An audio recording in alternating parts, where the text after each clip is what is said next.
कारण ह्यो वाढदिवस म्हणजे आनंदाचा दिवस आहे. याला दुःख कोणी मानू नका. कारण आपण एखादा निर्णय घेत असताना तो आनंदाच्या दिवशीच घेतला पाहिजे, असं मला रात्रीपासून वाटायला लागलं. आपण एक आज आपल्या बुद्धीप्रमाणे, माझ्या बुद्धीप्रमाणे जेवढं मला कळतं तेवढंच मी बुद्धीचा वापर करतोय.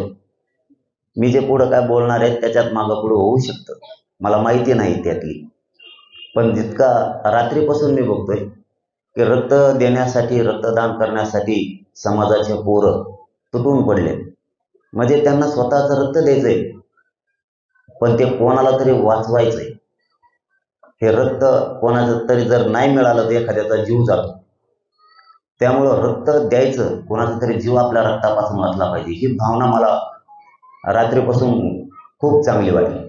म्हणजे आपल्या वाढदिवसाच्या निमित्तानं किमान आपण कोणाला तरी आपले बांधव रक्त देणार आहे तर कोणातरी जीवात.